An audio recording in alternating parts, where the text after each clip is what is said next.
Outlander fans, I'm here with Amanda Spears. I'm Robert Licuria. We're here to talk about episode 307, Crème de Menthe. And we have a lot to talk about. Let's just quickly go through what the episode was about. So reading off Stars' wonderful summary, in the aftermath of a violent confrontation, Claire follows her conscience as a surgeon, even though it could put her and Jamie's lives at risk. At the same time, Jamie attempts to evade the reach of the Crown as its representative closes in on his illegal dealings. So this was written by Karen Campbell, and directed by Norma Bailey, so an all-woman team, which is really exciting. But I had reservations about this episode. Amanda, what did you think about Crème de Menthe? Well, I thought Crème de Menthe was a candy, but apparently it's an alcohol. It's always going to be a letdown after like a really huge episode. We kind of saw that last season with Faith, and then the episode after Faith.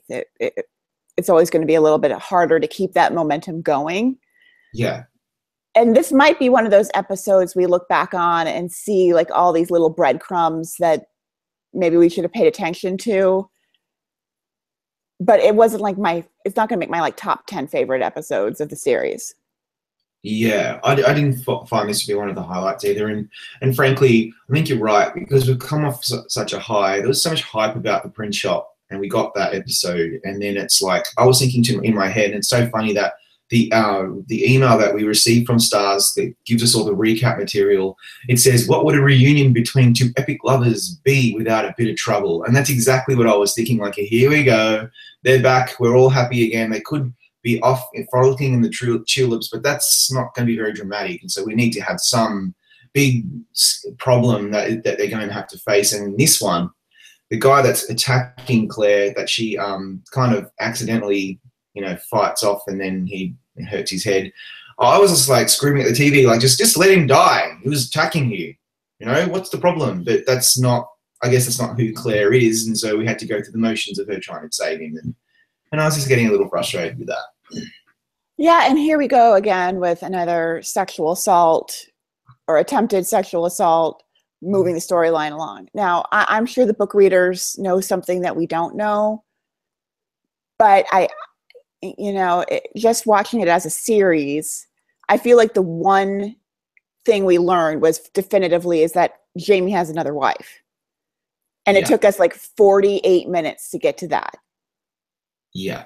And that was the only thing important in the episode, because their fight didn't even feel authentic.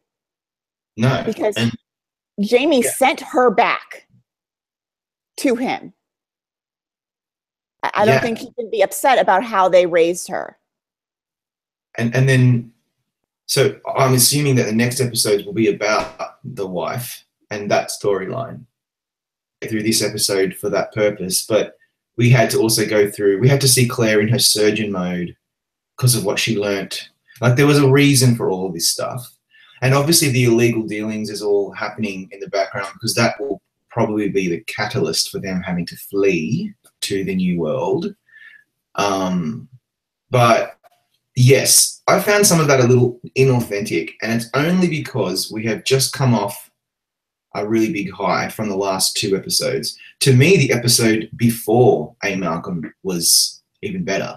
That was the highlight for me, 305. And then we've got this one, and I think this is more of a chess piece, and I didn't really buy the whole, let's save the bad guy who almost killed me from the hematoma by drilling a hole in his head. It wasn't really keeping me on the edge of my seat. That's all. Yeah, I agree too. And I think that one of the things that to defend us as non-book readers is, I follow Sam on Twitter, and he got a lot of flack for the way he reacted to those pictures because it wasn't the description apparently from the book. And I had no problem personally with the way that he chose to interpret that scene. Right. But the book readers really went after him. So I would just say, keep in mind that this is an adaptation. It is not a page for page retelling of a book. So this is one where maybe they should have like tried to figure out a way to shoehorn the wife into the final moments of the episode as like a way of like ending on a cliffhanger, at least, where you're like, oh, Yeah, it's so and so. Oh my God. Yeah. Yeah, that's right. So I think there were some problems in this one. And so then apart from that stuff, there's even like when Claire said, this is the one line that really annoyed me. And it's probably from the books again, so probably going to get attacked for this, for saying it. But when the guy dies, she says to Jamie, oh, he's dead now and you got your wish. I was just like, well, no, no, Claire. He was actually really annoyed that you were wasting your time saving someone who was going to kill you, and obviously who didn't have his best interest at heart either. And it wasn't his wish that he just would die. It was his wish that she would be thinking a bit more rationally, because they're so different. He's very rational and she's obviously very emotional in this circumstance. And that really annoyed me. And then they started fighting and they were talking about Brianna and how, you know, he wasn't able to be there for her. And so all these issues have started to come out of this, I guess. And so then at least I started thinking, well, all right, well, at least now we're starting to see that there are some cracks in this perfect romance. They're not perfect. They have issues. That's good. We need to have that so that we can have a bit of reality in their relationship. What did you think of that aspect? I think that if it had been somebody after Jamie and she fought him off, I could understand why he's like, let him die. But just this brothel patron, yeah, I kind of understand why maybe she feels bad for what happened. But yeah. It's just not a good, it just wasn't like, it didn't seem authentic as far as the fight was concerned, as far as like a lead up to it. Yeah. And then her saying that girl in the middle of the episode, I don't really understand why, unless we're going to see them later. Yeah. So I'd love to hear from people who have seen the episode and who are very familiar with the books. Please comment and let us know where we have gotten this wrong, or whether you agree that the episode fell short of your expectations.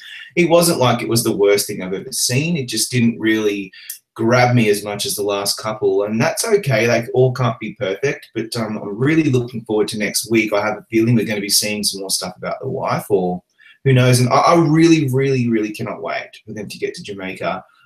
AKA South Africa. I think it's going to blow our mind in terms of the visual aspect of the show. It's going to just give it a different look, just like it did when they went to France. Yeah, and I kind of want to see what's going on with Brianna and Roger again. So yeah. I'd be curious to see what they're up to. Yeah, you're right. I've forgotten about that. It's been a little while since we've checked in with them. That'd be really good, actually, because yes, there's still. How's Brianna feeling with her mum gone? You know, she doesn't know where she's ended up, and she doesn't know anything.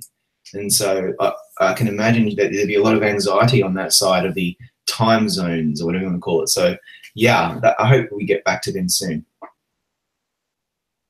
Well, thank you. We'll be back next week for more. Everybody, please stick with Gold Debbie. We are the place to be for all Outlander chats and everything Outlander on the internet. Thanks, guys. Check out our Outlander Award winners also. Yes, don't forget to check that out. We had a lot of fun with that one, and we'll be bringing up another one in a few weeks at the end of season 3 to celebrate the best of season 3, and we'll add those extra categories that people are asking for, like best costume design and production design and stuff like that. It's a really, really good idea. Mm-hmm.